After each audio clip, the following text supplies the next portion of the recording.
During the concluding months of the Second World War, Adolf Hitler personally began questioning the men who had previously commanded the panzer divisions, doubting their dedication and competence as the German Reich crumbled in a devastating finale. Following the surrender on May 2, 1945, these military commanders confronted an ambiguous destiny as captives of war. Numerous fell into Allied custody, confronting prosecutions for military atrocities, while others reconstructed their existence by penning accounts of the Nazi era. Today, companions, we shall examine what transpired with the German field commanders following the conflict. Hitler's wrath, the dictator's ultimate evaluation of his commanders. In the underground shelter beneath Berlin, Hitler's rage toward his military leadership reached its zenith. His progressively deranged mental state resulted in explosive outbursts that rendered even his most seasoned officers fearful. The Führer's suspicion had become absolute, transforming the German Supreme Command into what he perceived as a den of betrayers and incompetence. Hitler's mistrust made no distinction between triumph and defeat. Even General Heinz Guderian, the architect of Germany's lightning war strategies, encountered the dictator's fury. During a heated conference on March 28, 1945, Guderian dared to question Hitler's tactical choices. The commander criticized Hitler for inadequate artillery preparation during an unsuccessful assault near Kustrin and challenged the Führer's reasoning. Hitler's response was immediate and ruthless. Guderian was instantly dismissed from his position, his decades of military service and strategic genius discarded in a moment. Even those who had previously enjoyed Hitler's confidence were not spared from his unpredictable temperament. Following the unsuccessful Normandy offensive, General Gerd von Rundstedt faced the Führer's disapproval. When Field Marshal Wilhelm Keitel requested Rundstedt for a resolution to their predicament, the general's legendary response, "Make peace, you fools," determined his destiny. Hitler promptly removed him, unable to accept any proposal of capitulation or negotiation. At the epicenter of this chaos stood General Helmut Weidling, a commander thrust into an impossible circumstance. On April 23, 1945, Hitler designated Weidling as the leader of Berlin's defense zone. The general, who had previously commanded the 56th Panzer Corps, now confronted the overwhelming challenge of protecting a city with diminishing resources and a populace on the edge of desperation. Weidling's tactical skill was immediately tested. He partitioned Berlin into 8 defensive sectors, each led by a sector commander. However, the obstacles he encountered were insurmountable. His troops consisted of a mixed assembly of regular Wehrmacht soldiers, the Volkssturm militia, and Hitler Youth members, many lacking adequate training and armament. As the Red Army constricted its grip around Berlin, Weidling attempted desperate efforts to repel the Soviet forces. He coordinated counter-assaults and executed desperate defensive strategies, but the crushing Soviet numerical advantage and firepower rendered his attempts useless. In the bunker beneath the Reich Chancellery, Weidling provided somber reports to an increasingly detached Führer. Hitler's reaction to the deteriorating circumstances was a combination of delusional hopefulness and harsh accusations. As the conflict raged overhead, Weidling grappled with the understanding that continued opposition would only result in additional meaningless carnage. Meanwhile, east of Berlin, another general confronted his own ordeal by fire. Gotthard Heinrici, renowned for his defensive expertise, had been assigned the task of holding the Seelow Heights, the final natural obstacle before Berlin.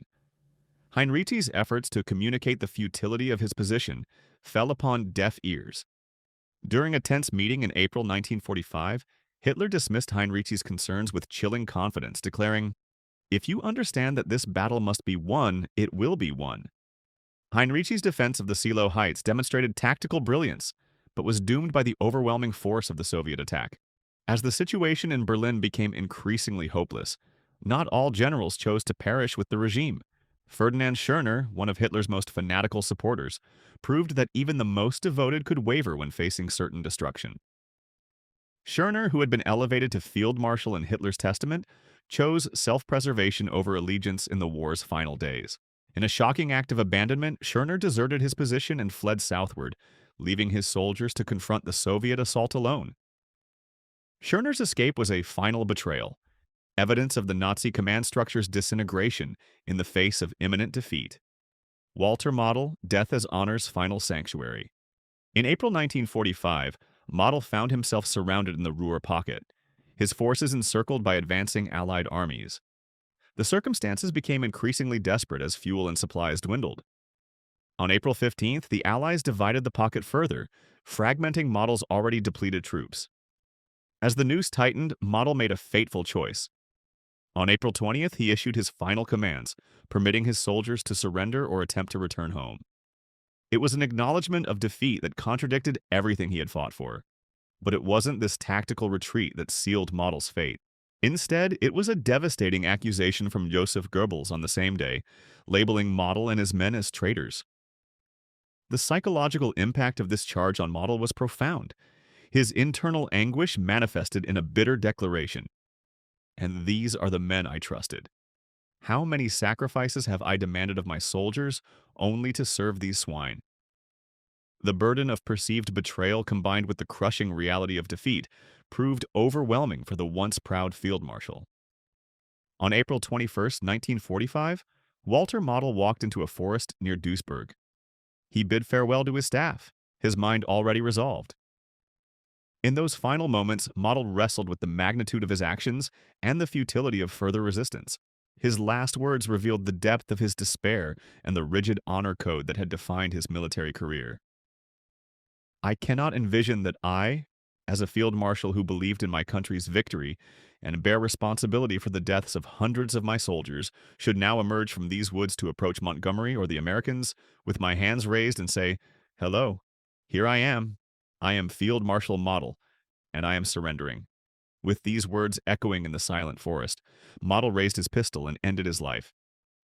The gunshot that rang out marked the final act of a man who could not reconcile his sense of duty with the reality of defeat. Model's aides, hearing the sound, rushed to the scene. They found their commander's body in a secluded location, deliberately chosen to spare his men from witnessing their leader's final moments. Hitler's opinion of Model had changed drastically in those last days. Once valued for his crisis management abilities, Model now found himself grouped with the other generals whom Hitler believed had failed him. The Führer's paranoia and rage, which had turned against many of his most capable commanders, now also darkened Model's legacy. Field Marshal Walter Model's body remained missing until a group of officers who had served with him and his son, Brigadier General Hans-Georg Model of the West German Army, discovered it near the town of Ratingen in 1955 and buried him in the German War Cemetery at Wassenach, where he had achieved his great victory in the Battle of Hürtgen Forest. Thus, the genius who had earned the deserved nicknames Hitler's Fireman and Lion of Defense rested forever alongside his men, having become one of the finest defensive commanders of both World War II and all of history. Albert Kesselring. From ruthless strategist to final judgment. As the Third Reich collapsed on all fronts, Hitler dismissed Kesselring as the commander of the Mediterranean Theater on March 23, 1945, and appointed him commander-in-chief of the Western Front, a campaign already lost as U.S. troops had penetrated the Rhine's protective barrier after capturing the Remagen Bridge. Thus, with barely any forces remaining to resist in terrain unsuited to Kesselring's defensive tactics, the British quickly penetrated Denmark, and the Americans, led by General George Patton, reached Czechoslovakia. Unable to repel such offensives, the tormented marshal barely managed to maintain the front line between the central sector of the Elbe River and the Austrian mountains. He held there until informed of Hitler's suicide and Germany's capitulation. Kesselring surrendered on May 9, 1945 in Salzburg, Austria, surrendering to General Maxwell Taylor of the U.S. 101st Airborne Division, who offered him very courteous and gentlemanly treatment. At World War II's conclusion, Kesselring was arrested and tried for war crimes in Verona. His charges were based mainly on the bombing of civilians when he commanded the 2nd Air Fleet of the Luftwaffe, and the abuse of some German troops toward civilians when they occupied Italy. Regarding the bombings of Warsaw, Kesselring defended himself by claiming he never intended to kill women or children.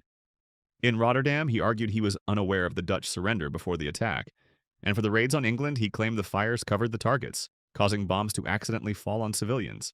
Despite such difficult-to-sustain statements, Kesselring was sentenced to death on February 10, 1947. But the sentence was commuted to life imprisonment on July 4th, the same year due to pressures from former enemies like British Prime Minister Winston Churchill and General Harold Alexander. He spent approximately 5 years in prison, passing time by gluing paper bags with adhesive. Fortunately for him, on October 23, 1952, Kesselring was pardoned and released. Back in Germany, Kesselring reunited with his wife Louise in Wiesbaden to dedicate himself to his family and his new retired life. During those years, he obtained the presidency of the Veterans Association of the Afrika Korps and later of the Luftwaffe Veterans, a group of retired aviators.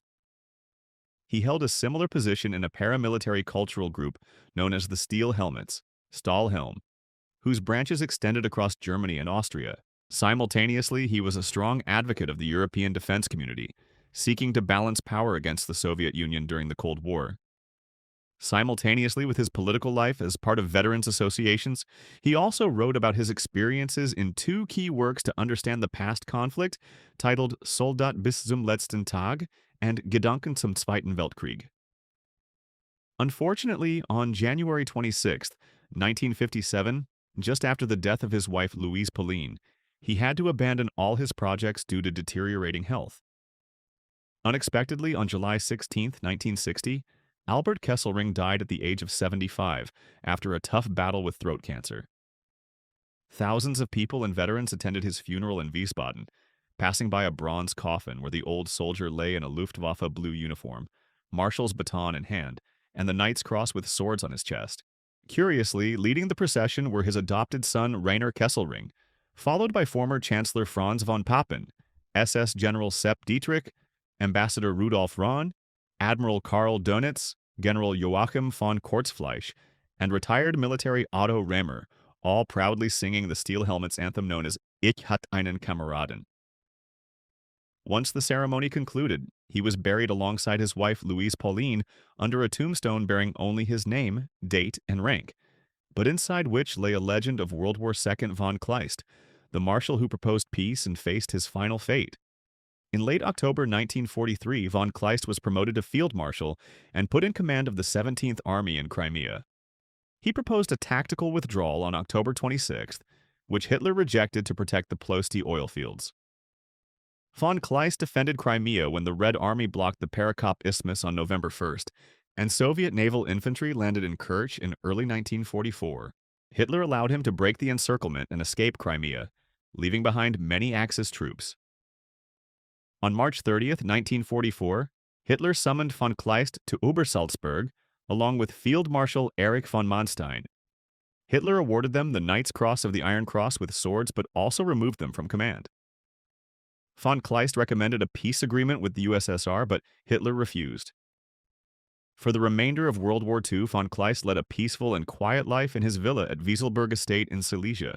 Only a minor incident occurred when, after the failed assassination attempt on Hitler on July 20, 1944, the Gestapo detained him because a cousin was involved in the conspiracy, but he was immediately released when it was found he had no involvement. Unfortunately, the calm lasted only until early 1945, as von Kleist fled Villa Wieselberg ahead of the approaching Red Army, destroying his entire estate with explosives to prevent it from serving the Soviets. He and his family moved to Bavaria, hiding in Mittenwald until the war ended. Unexpectedly, on April 25, 1945, a patrol of the 26th U.S. Infantry Division captured von Kleist in Bavaria, interning him in the Trent Park prisoner of war camp. Later in 1945, the Marshal was sent to Britain, imprisoned as a British Army captive in the island farm camp numbered 11 in Wales. In 1946, he was extradited to Yugoslavia and sentenced to 2 years in prison by the new Yugoslav government under Josip Tito for organizing a war of aggression against Yugoslavia in 1941. After serving the sentence, instead of being released, he was handed over to the USSR by the Yugoslavs. Stalin deported him to Siberia. He spent time in various gulags and concentration camps until 1954, when he was sent to Camp Vladimir near Moscow, where he was allowed to write a monthly postcard to his wife. Having been in 27 different prisons over 9 years, von Kleist, already in poor health, succumbed to arteriosclerosis on October 15, 1954. Johannes Jürgen Christoph von Kleist, son of General Ewald von Kleist and a cavalry officer in the German army, survived captivity in the USSR, being released and returned to Germany in 1956. The Western Allies' decision to extradite the Marshal to the communist bloc of Europe sparked internal debate and even regret for treating a man of von Kleist's stature in such a manner. Oskar von Niedermeyer, from adventurer to history's martyr. When the bomb plot against Hitler occurred on July 20th, 1944, the Führer's hysteria extended not only to the guilty, but also to the innocent who had merely questioned his decisions, including Niedermeyer. In August 1944, two Gestapo agents arrested the general, sentencing him to prison in Torgau, where he remained for 10 months, severely ill with tuberculosis. After World War II in Europe ended in May 1945, following Hitler's suicide and the Axis surrender, U.S. troops liberated Niedermeyer from Torgau prison, only to hand him over to the Red Army, which unjustly accused him of crimes in the USSR. Niedermeyer was transferred to Moscow's Lubyanka headquarters, where he was sentenced to 25 years of hard labor in a Siberian gulag under the name Oskar Fedorovich. His health, already delicate due to tuberculosis, deteriorated further from the cold, lack of medication, and mistreatment by Soviet guards, leading to his death on September 25, 1948, in Vladimir Prison near Moscow. Like Lawrence of Arabia serving the British Empire during the Arab Revolt, Oskar von Niedermeyer played a similar role in Persia during World War I, though his feats didn't enter popular ideology, lacking the propagandistic reception as he was on the losing side of the 20th century's major conflicts. His end was particularly tragic. Persecuted by Nazism, murdered by communism, and silenced by democracies. Despite this, his remarkable Afghan expedition, defense of colonized people's dignity, and creation of the Eastern Legions in World War II made him one of the most extraordinary military adventurers in contemporary history. Prosecutions and executions, German commanders confronting war criminal charges.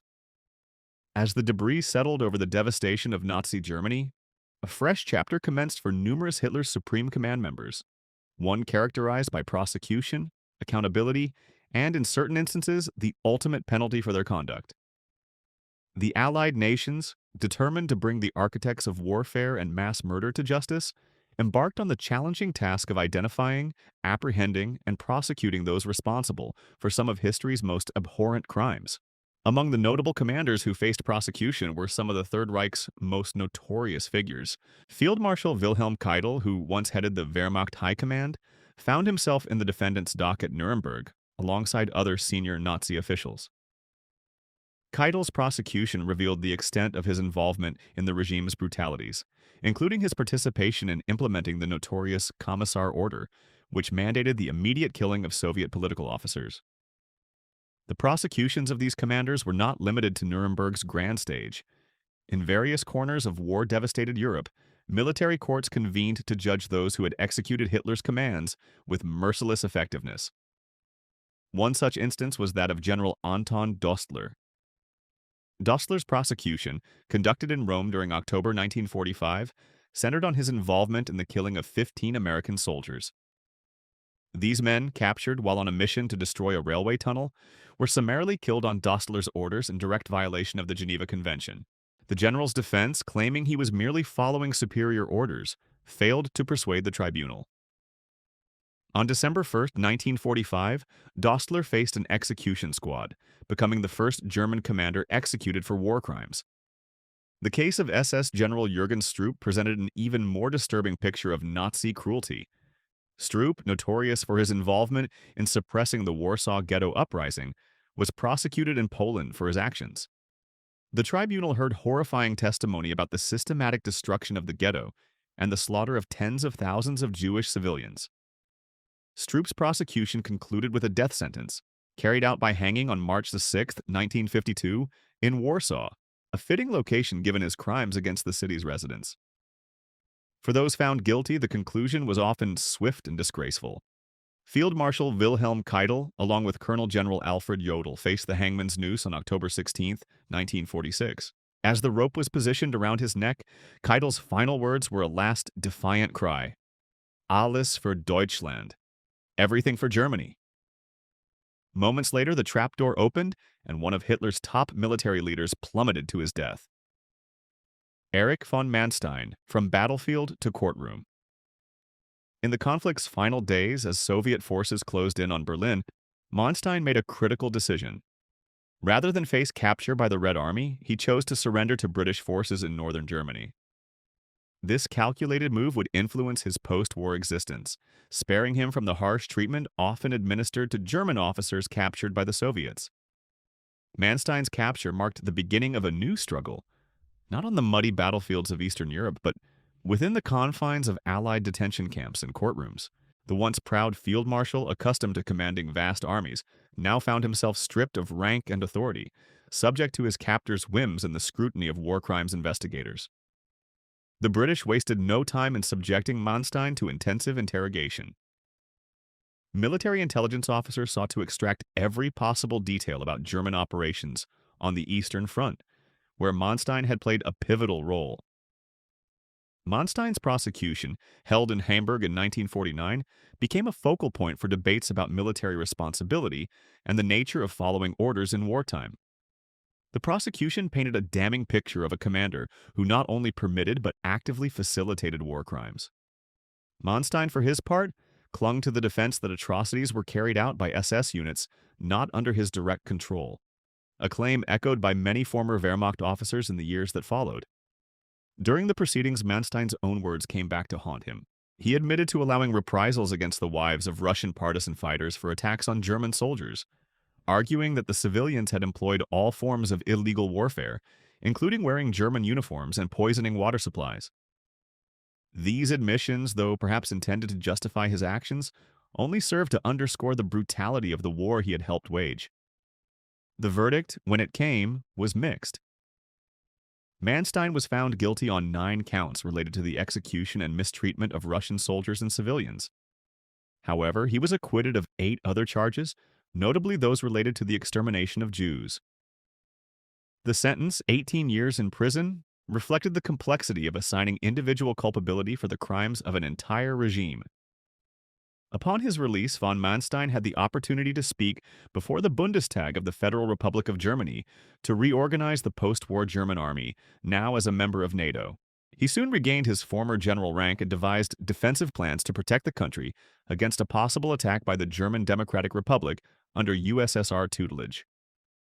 He also helped British journalist Liddell Hart compile his great encyclopedia on World War II and wrote a second set of memoirs titled Aus einem Soldatenleben, published in 1958. At the age of 85, Erich von Manstein died on the night of June 9, 1973, following a stroke.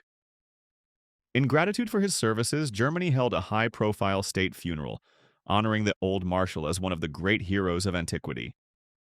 Gerd von Rundstedt, the final years of the Old Prussian.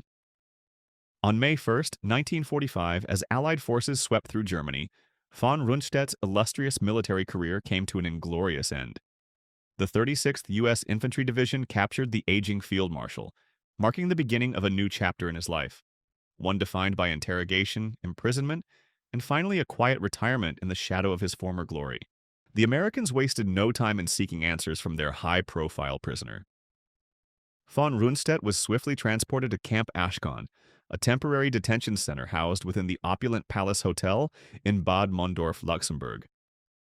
The field marshal's journey through captivity took him across war-torn Europe. From Luxembourg, he was moved to Grisdale Hall in the picturesque Lake District of England, a stark contrast to the devastation left behind on the continent. Later, he found himself interned at Island Farm in South Wales, where he joined other high-ranking German officers in contemplating their fall from power and the uncertain future that lay ahead. As Allied authorities sifted through mountains of evidence, von Rundstedt's name emerged in connection with war crimes. The charges against him were serious, centered on his knowledge and endorsement of the infamous Severity Order issued by Field Marshal Walter von Reichenau. This order had led to mass killings in Soviet-occupied territory, casting a dark shadow over von Rundstedt's military legacy. However, fate would intervene on behalf of the aging general. As the wheels of justice turned, von Rundstedt's advanced age and deteriorating health became increasingly apparent. The once vigorous commander now struggled with the physical toll of imprisonment, his condition worsening in the damp British climate. Faced with the prospect of prosecuting a man who might not survive the proceedings, Allied authorities made a crucial decision. In July 1948, after 3 years in captivity, Gerd von Rundstedt was released. In the early post-war period, life was very difficult for Rundstedt and his family, who were then living in Celle due to Germany's ruin. All members were penniless, his wife Louise was ill, and he was an old man without strength. Despite these hardships, British military historian Basil Liddell Hart, along with former German General Gunther Blumentritt, provided him with money to survive until the Federal Republic of Germany's government finally agreed to grant him his war pension. The 1950s marked an improvement in the life of Marshal Gerd von Rundstedt, who began helping numerous historians recount the events of World War II in their works and encyclopedias. These specialists included his friend Basil Liddell Hart and filmmaker Leo McCarey, whom he advised for the 1952 film Rommel the Desert Fox. On February 24, 1953, Marshal Gerd von Rundstedt died of a heart attack in Hanover. To date, his military figure had earned praise from opponents such as General Dwight Eisenhower, who had said, "We have always regarded Field Marshal von Rundstedt as the most skilled German commander." Heinz Guderian, from Panzer General to military historian. As Allied forces closed in on Berlin, Guderian made a calculated decision. On May 10, 1945, he surrendered to U.S. troops, narrowly avoiding capture by the vengeful Soviet Red Army. The Americans, recognizing Guderian's military expertise, quickly subjected him to intense interrogation. He was moved between several detention centers, including Camp Ashkelon in Luxembourg and facilities in England's Lake District. These sessions, though exhausting, allowed Guderian to showcase his tactical knowledge and distance himself from the regime's worst atrocities. During his captivity, Guderian's sharp mind remained active. He began formulating plans to preserve his legacy and reshape the narrative of his wartime experiences. In a surprising twist of fate, Guderian found himself working for the very forces he had once fought against. The U.S. Army's Historical Division, eager to glean insights into German military tactics, turned to him for expertise. Released from captivity on June 17, 1948, Guderian emerged into a vastly different world from the one he had known as Hitler's favorite general. Settling in the Bavarian town of Schwangau, he dedicated himself to rebuilding his life and reputation. In 1951, Guderian published his seminal work Erinnerungen eines Soldaten, known in English as Panzer Leader. This memoir, carefully crafted to present a sanitized version of his wartime experiences, became a cornerstone of post-war military literature. In its pages, Guderian sought to portray the Wehrmacht as a professional fighting force, distinct from the atrocities committed by the SS, contributing to the myth of the clean Wehrmacht that would persist for decades. On May 14, 1954, exactly 14 years after his breakthrough in the Ardennes at Sedan during the 1940 French campaign, General Heinz Guderian died in Schwangau, Bavaria. With his death, the founder of the Blitzkrieg and the father of future modern wars throughout the 20th century passed away. The Waffen-SS Generals, a harsher fate. A grim fate awaited a particular category of Hitler's commanders, the Waffen-SS Generals. Unlike their Wehrmacht counterparts, these men faced a harsher reckoning. Their crimes were considered more heinous, their association with the darkest aspects of the Nazi regime undeniable. The distinction between the Wehrmacht and the Waffen-SS was stark and significant. While the Wehrmacht represented the regular armed forces of Nazi Germany, the Waffen-SS operated as an elite combat force under the direct control of Heinrich Himmler and the SS.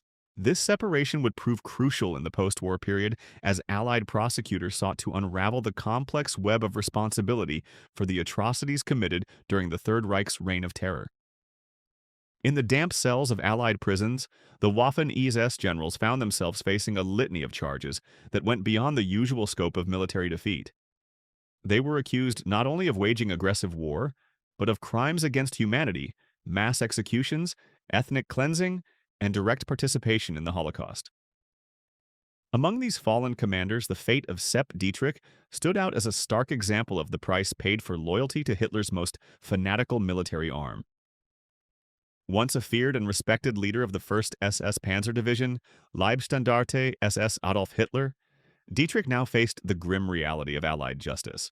Accused of war crimes for his role in the Malmedy massacre, where American POWs were brutally executed during the Battle of the Bulge, Dietrich's fall from grace was swift and merciless.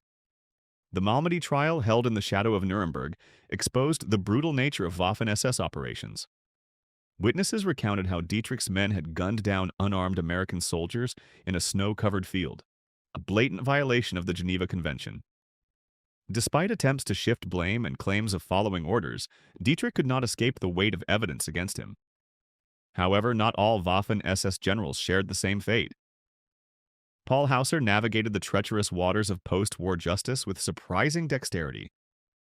Known as the father of the Waffen-SS, Hauser's post-war strategy focused on rehabilitating the image of his fallen comrades.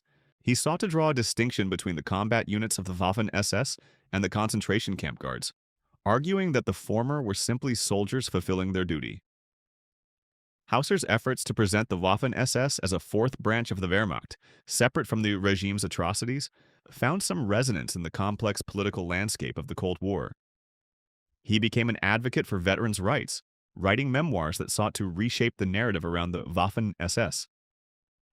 One of the best German SS military leaders was Herbert Otto Giele, recognized for his tactical skills and abilities. Giele commanded Waffen-SS units at the regiment, division, and corps levels with distinction during the war. Giele was popular among his men for his personal bravery and was known for the cane he frequently carried. As the war drew to a close, Giele surrendered to U.S. troops to avoid capture by the Soviets.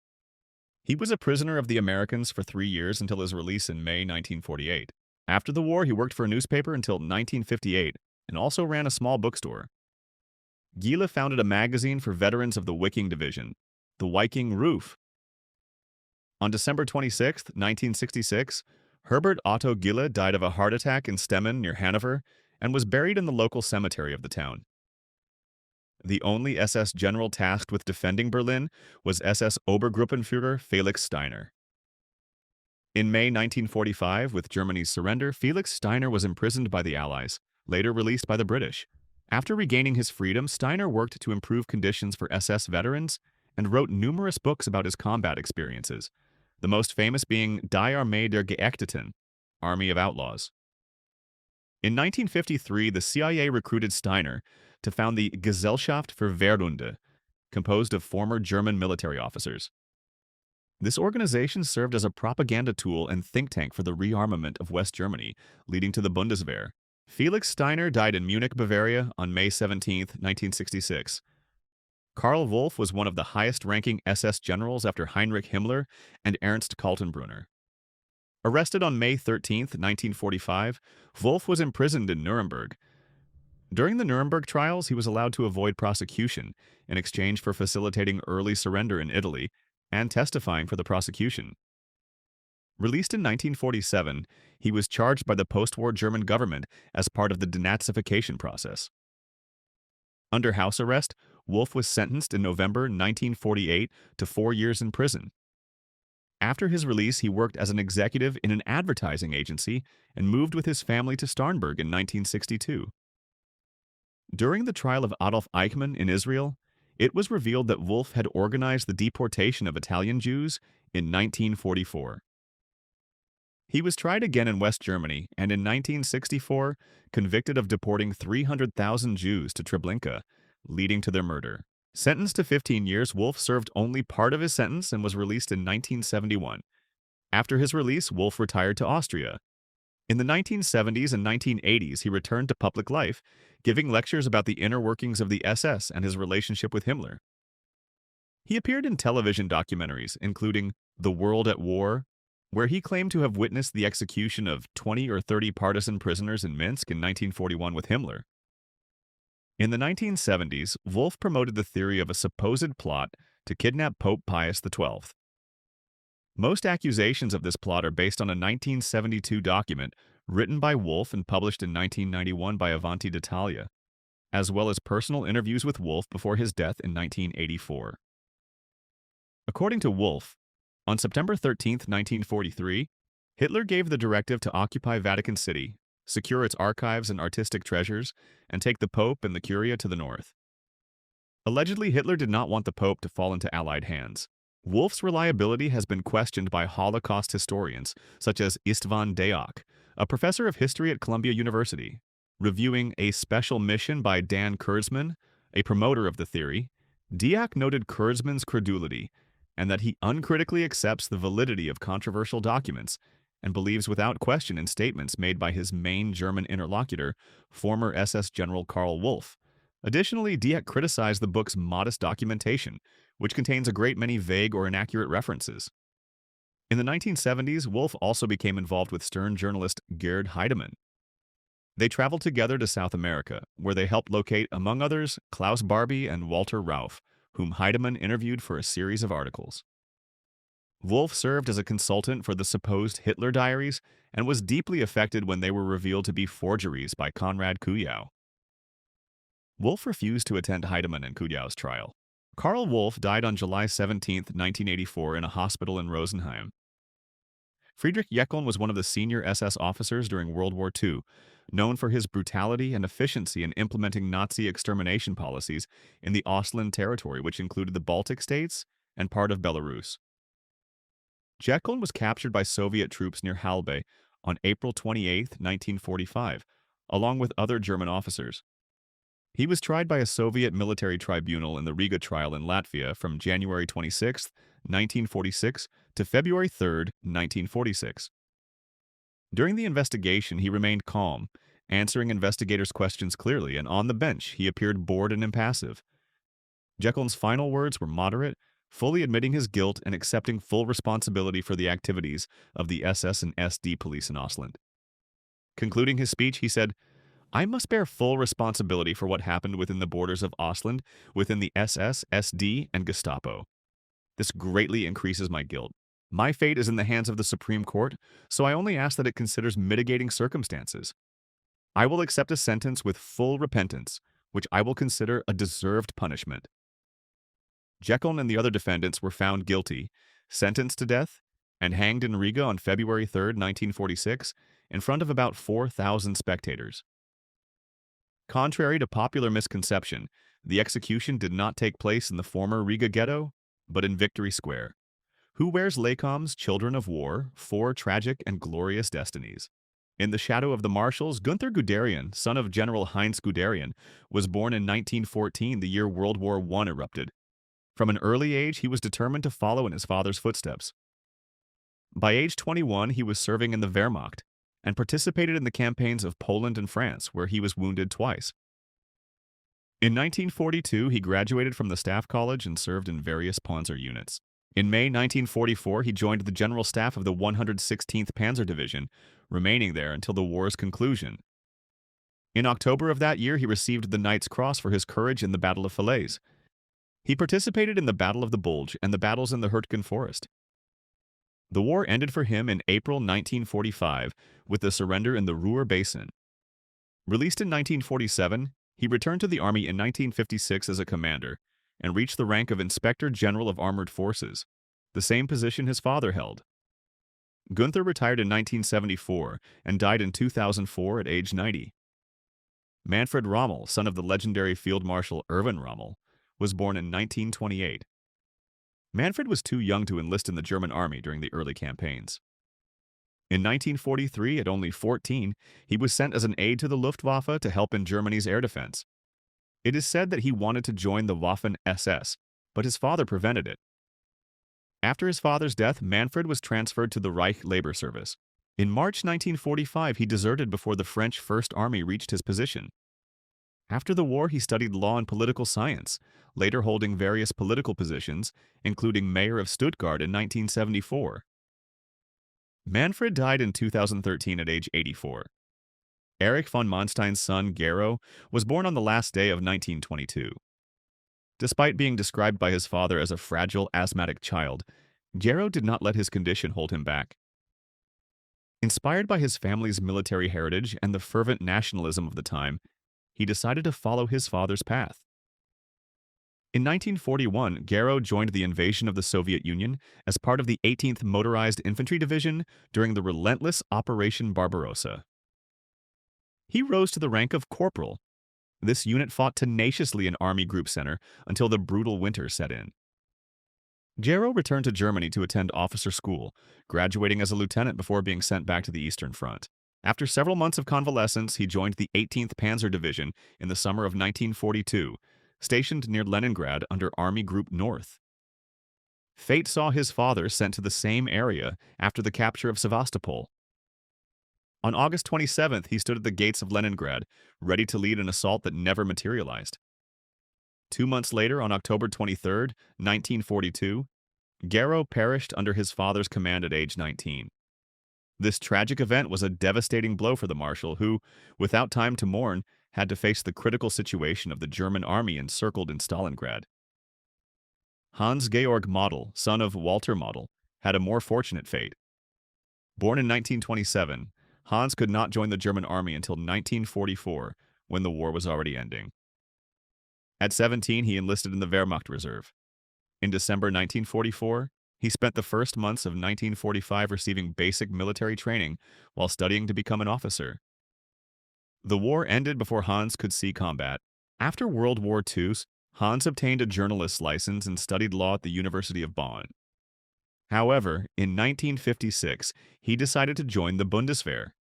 He graduated as a lieutenant in 1957 and began a military career that led to him becoming a brigadier general in 1980. As a general, he directed the Bundeswehr Intelligence Office until his retirement in 1987. Hans Georg Model died on April 16, 2016. Friedrich Paulus's son Friedrich, also named Friedrich, reached the rank of captain during World War II and died in February 1944 at the Battle of Anzio. According to historian Anthony Beaver, his son's death was a decisive factor in Paulus, held by the Soviets, signing a call for Germany's surrender. Paulus saw the war as a lost cause, continuing only meaning more pointless deaths of German soldiers like his son. The other son, Alexander Paulus, also a captain, fought in the Battle of Stalingrad and was trapped with his father, though he was evacuated due to his wounds. In August 1944, when his father signed the mentioned document, Alexander was arrested along with his mother and imprisoned until the war's end. He later helped draft the book Stalingrad, published in 1960. Alexander committed suicide in 1970 at age 52, the same age his father was when he surrendered at Stalingrad. Heinrich Hiedler, nephew of the German leader and son of Alois Hitler Jr., was born on March 14, 1920. From a young age, he was close to the National Socialist movement and his uncle. In 1939, at 19, he enlisted in the army and became a signals non-commissioned officer of the 23rd Potsdam Artillery Regiment. In 1941, he participated in Operation Barbarossa, and during a mission in 1942 was captured by the Soviets. Tortured in Butyrka prison in Moscow, Heinrich died in February 1942, at age 21 without revealing valuable information, leaving a final act of resistance against an unyielding fate. Escape to South America, generals who evaded justice. As the Allied noose tightened around Nazi Germany, a select group of Hitler's generals made a crucial decision. Instead of facing capture and possible execution, they chose to flee, embarking on a dangerous journey that would take them far from the ruins of the Third Reich. Their destination? The vast expanses of South America, where they hoped to find refuge and escape the long arm of justice. Among those who successfully evaded capture was Johannes Steinhoff, a high-ranking Luftwaffe officer who had commanded fighter squadrons. Steinhoff, like many of his compatriots, used the infamous rat lines, a clandestine network of escape routes orchestrated by the shadowy organization Odessa and sympathetic members of the Catholic clergy. Steinhoff's journey took him to Argentina, a nation that had maintained a policy of neutrality for much of the war. There he found himself in the company of other Nazi fugitives, all struggling to build new lives while constantly looking over their shoulders. In South America, the former generals adopted various strategies to avoid detection. Many lived under false identities, shedding their military titles and decorations in favor of more mundane personas. They became businessmen, farmers, and laborers, blending into the fabric of their adopted communities while harboring dark secrets from their past lives. The case of Walter Rauff exemplified the complex reality these fugitives faced. Rauff, a former SS Standartenführer, found refuge in Chile, where he lived openly under his real name, working as a businessman. Rauff managed to evade justice for decades, his presence an open secret in certain circles. However, the relative safety these men enjoyed was not absolute. The capture of Adolf Eichmann in Argentina in 1960 by Israeli Mossad agents sent shockwaves through the Nazi exile community. Eichmann, a key architect of the Holocaust, had been living under a false name in Buenos Aires when he was snatched off the street in a daring operation. As the years passed, the number of Nazi fugitives in South America dwindled.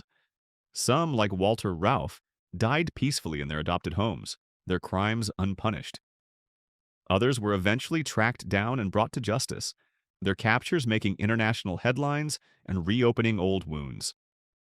The hunt for these men became a lifelong obsession for some, with Nazi hunters like Simon Wiesenthal dedicating decades to uncovering their whereabouts and bringing them to trial. Captured by the Soviets, the fate of Friedrich Paulus. While some German generals met their end defending Berlin or chose suicide as an escape, others faced a different fate: capture by the advancing Soviet forces. Among these was Field Marshal Friedrich Paulus, whose surrender at Stalingrad had dealt a crushing blow to Hitler's eastern campaign. Hitler had promoted Paulus to Field Marshal on January 30th, 1943, a calculated move implying that the general should take his own life rather than surrender. In Hitler's eyes, no German field marshal had ever been captured alive. However, Paulus defied these expectations. On January 31st, he surrendered to the Soviets, disobeying Hitler's implicit order for the first and last time. The Führer's reaction was swift and vitriolic. He declared Paulus a coward, stripping him of all honors and condemning him as a traitor to the Reich. For Paulus, capture by the Soviets marked the beginning of a long and complex journey. Initially sent to a special camp near Moscow, he found himself under the watchful eye of the NKVD. Recognizing the propaganda value of their high-ranking prisoner, the Soviets wasted no time in exploiting Paulus's capture. Recordings of his interrogation were disseminated worldwide, serving as a significant psychological blow to Nazi Germany. As the war progressed, Paulus found himself at a crossroads. Initially resistant to Soviet attempts to change his allegiance, he refused to join the National Committee for a Free Germany, an anti-Hitler organization formed by German communists and POWs. However, the failed assassination attempt on Hitler in July 1944 proved to be a turning point. Perhaps seeing an opportunity for redemption, Paulus eventually agreed to join the resistance against his former Führer. This decision would have far-reaching consequences for Paulus in the post-war world. The Soviets, eager to capitalize on their star prisoner, used him as a key witness at the Nuremberg trials. In a dramatic twist, Paulus testified against his former comrades, including Hermann Göring. He attributed the disaster at Stalingrad to Göring, citing the Luftwaffe's failure to adequately supply the besieged Sixth Army. More significantly, Paulus admitted his own complicity in planning Operation Barbarossa, the invasion of the Soviet Union. This confession marked the first time a high-ranking German military leader openly acknowledged the criminal nature of the campaign, sending shockwaves through the proceedings and further cementing Paulus's break with his Nazi past. After the Nuremberg trials, Paulus's fate remained intertwined with Soviet interests. He was kept in Moscow for years after the war ended, only allowed to return to Germany in 1953 following Stalin's death. The field marshal's choice to settle in Dresden, East Germany, rather than reunite with his family in the West, raised eyebrows and fueled speculation about his true loyalties. Lessons from history. The legacy of the German generals. As the ashes of the Third Reich settled across Europe, the fate of Hitler's generals became a complex tapestry of justice, evasion, and bitter endings. Their stories, interwoven into the fabric of post-war history, offer stark lessons about the consequences of blind obedience and the weight of moral responsibility in times of conflict. In the aftermath of World War II, the German generals faced a variety of fates, each serving as a sobering reminder of the price of complicity in the Nazi regime's atrocities. Some, like Field Marshal Wilhelm Keitel and Colonel General Alfred Jodl, met their end on the gallows, their lives extinguished as punishment for their roles in the crimes against humanity perpetrated by the Reich. Others, like Field Marshal Friedrich Paulus, found themselves in Soviet captivity, their military expertise now used against their former comrades as they testified at the Nuremberg trials. The legacy of these men extends far beyond their individual fates, casting a long shadow over military ethics and leadership in the decades that followed. Their actions, or in many cases, inactions, in the face of Hitler's genocidal policies, raised profound questions about the nature of duty and morality in wartime. The trials and testimonies of the German generals exposed the hollowness of the just following orders defense, challenging deeply ingrained notions of military honor and obedience. As Cold War tensions mounted, some former Wehrmacht officers found themselves in an unexpected position. Men like Heinz Guderian, once celebrated for their tactical brilliance, now served as advisors in the reformation of the West German army. This pragmatic approach by the Western Allies highlighted the complex realities of post-war geopolitics, where former enemies became reluctant allies against a new perceived threat. The impact of these generals' experiences on military doctrine and leadership cannot be overstated. Their stories serve as cautionary tales, reminding future military leaders of the importance of moral courage in the face of unjust orders. The concept of innere Führung, internal leadership, in the modern German Bundeswehr arises as a direct response to the ethical failures of the Wehrmacht leadership, emphasizing personal responsibility and moral decision-making within the military hierarchy. Perhaps the most enduring legacy of the German generals lies in the broader historical lessons drawn from their experiences.